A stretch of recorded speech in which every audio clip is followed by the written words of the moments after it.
السلام عليكم ورحمة الله وبركاته. أهلا بيكم في قناة أسرار المطبخ المصري. النهاردة إن شاء الله بعد ما عملنا المعجنات بتاعة المدارس وكل الخطوات بتاعتها هنبتدي في حاجات المولد، مولد النبوي الشريف. كل سنة وانتم طيبين، ينعاد عليكم بخير يا رب. هنعمل النهاردة الملبن الأحمر بكل تريكاته وكل تفاصيله، وحاجات مهمة جدا جدا جدا لازم تتبعيها في الملبن عشان يطلع معاكي بالمنظر الجميل ده. بصوا طري ازاي، والمنظر بتاعه اهو. بصوا الملبن عامل ازاي. لازم تتبعي الخطوات بالظبط عشان يطلع معاكي بنفس النتيجه ونفس الكميه. ان شاء الله هتطلعيها احسن من بتاعه بره واحلى من بتاعه المصانع. يلا بينا على طول نبدا الوصفه ونسمي بسم الله ونقول اتعمل ازاي الملبن الاحمر بكل تفاصيله. عندنا بقى على النار حطيت الطاسه اللي انا هعمل فيها او الحله، اهم حاجه ما تكونش بتلزق. تمام. عندي هنا هحط 3 كوبايات من السكر،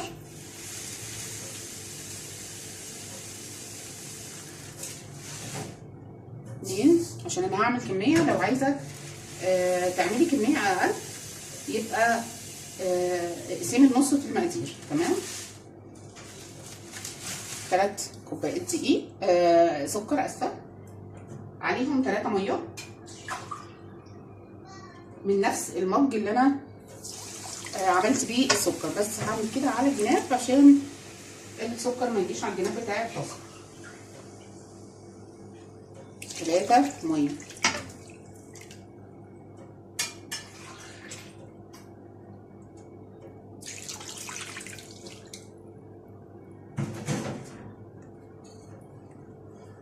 وهقلبهم بقى لحد ما يدوبوا شويه معايا. هدوب السكر في الميه بتاعتنا، شربات خفيف يعني.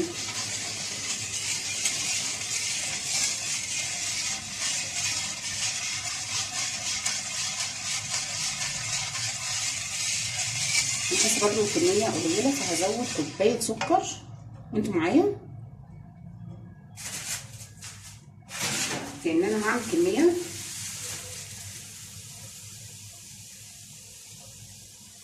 يبقى كده 4 كوبايات من السكر عليهم 4 كوبايات من الميه. تمام. ادي كوبايه سكر، وهنحط قدامها كوبايه ميه.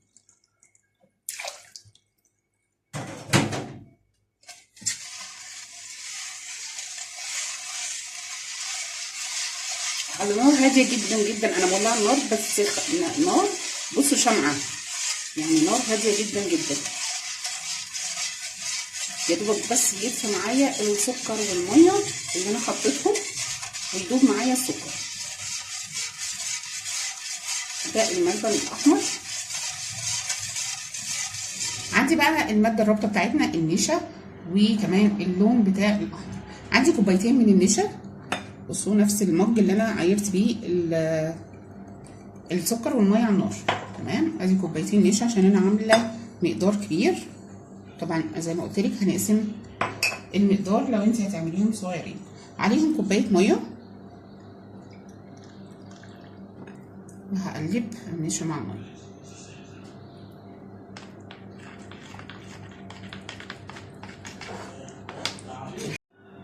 كده دوبنا النشا مع الميه. عندي بقى لون احمر غذائي. عندك جل او بودر اللي انت تحبيه. تمام. بس الجيلي اللي هو السائل لونه جميل جدا. بصوا اهو، هو ده. لو انت جبتيه من اي حد عنده الخامات بتاعت الحلويات هتلاقيه. هنقعد بقى نزود في اللون لحد ما نعوز اللون اللي احنا محتاجينه، اللي هو الاحمر الحلو بتاع الملبن. تمام. لحد بس كده. تمام. هنحطها بقى على السكر والميه على البوتاجاز بقى على طول. يلا. عندي هنا السكر والميه بتاعتنا اللي هو الشربات الخفيف، دفي دفيان مغليش. تمام. هنزل عليه بالنشا واللون اللي احنا عاملينه.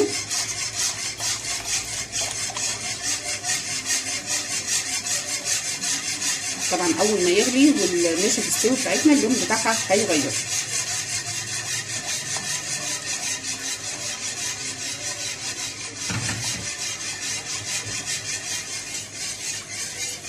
نبتدي بقى نقلب كويس قوي، وما تسيبيش على النار خالص طول ما انت واقفه، لازم تقلبي. كده اللون بتاعنا ابتدى يغمق اهو، وهي ابتدت تتقل شويه. هديها عصره ليمون، لو عندك ملح ليمون يبقى ربع معلقه صغيره مش كتير، ما تكتريش. تمام. عندي هنا نص التانية وهقلب،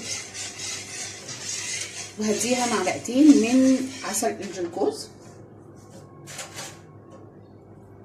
معلقتين، حدود نص كوبايه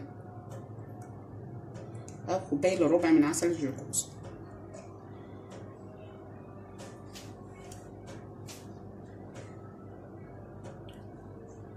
تمام.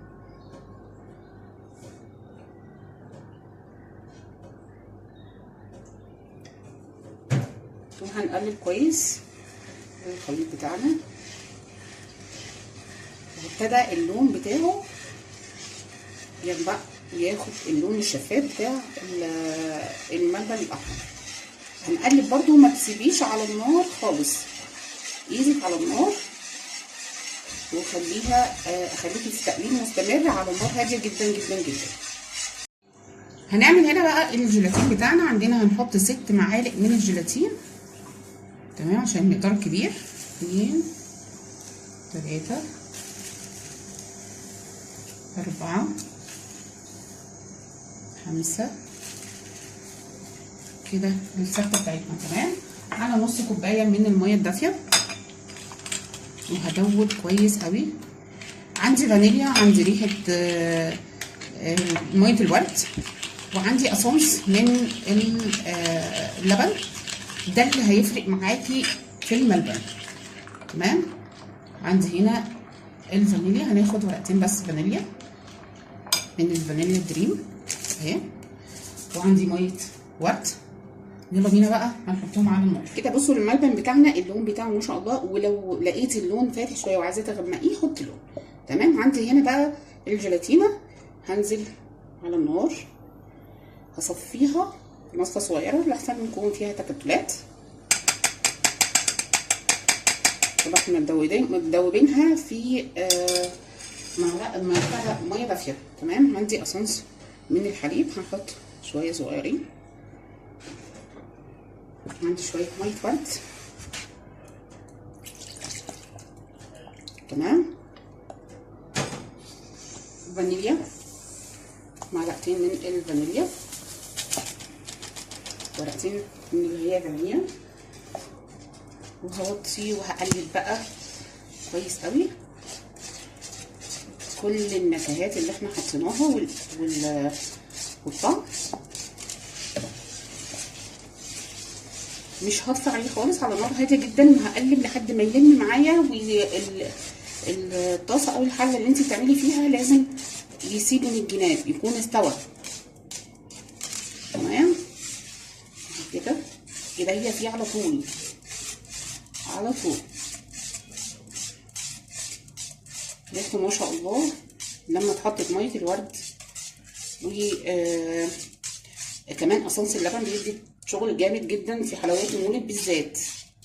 هو ده سر المصانع بتاع بره، والريحه بتاعت بره اللي انت بتشميها. بصوا كده انا ما سبتش الملبن بتاعنا.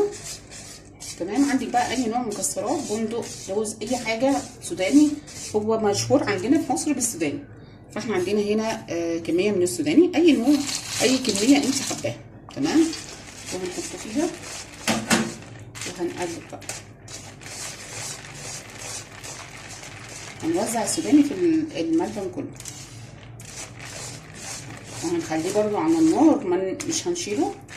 انا بصوا النار شمعه شمعه شمعه، يعني تحتيه شمعه خالص لحد ما يستوي معايا الملبن. هتبصي تلاقي الخروف اساسا ابتدى الملبن يتحرش منه.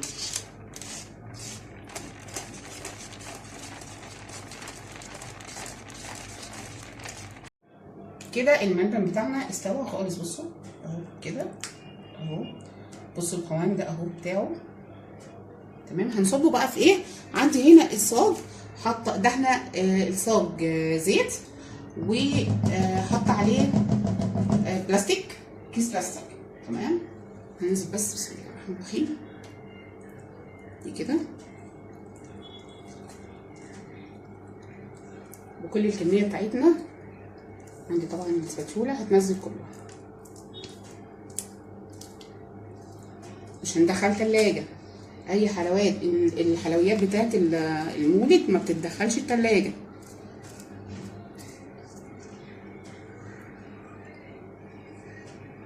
كل الكمية هنزلها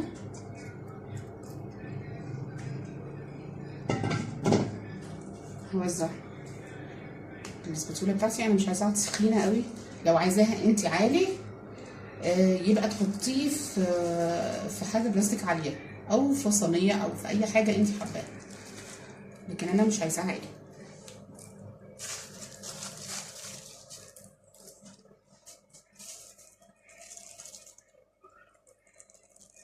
بصوا الكميه بتاعتي عملت صاج 30 في 40. الصاج ده كبير يا جماعه مش صغير.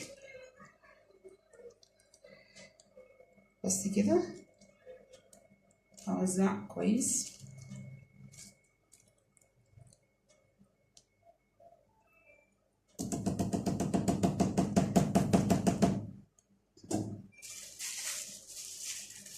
هعمل ايه؟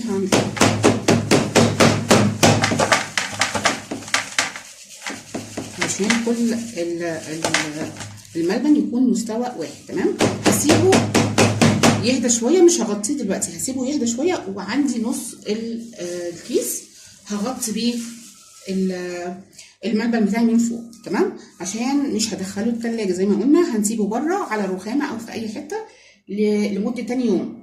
عندي الملبن الاحمر جمد خلاص، حطيته بقى، شلته بالكيس بتاعه من الصاج وحطيته على الرخامه، وجبت الطرنش بتاعي. عندك السكينه، عندك طرنش، عندك اي حاجه تقطعي بيها.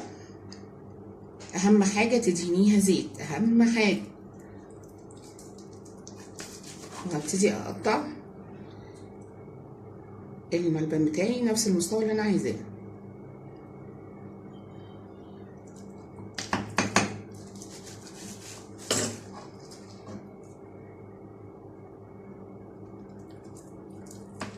بص السمك بتاعه جميل جدا، وكمان لما قعد حلو جدا جدا. كان الملبن بتاعنا بعد ما قطعناه، بصوا بقى الشكل والكميه ما شاء الله، رمى كتير جدا جدا.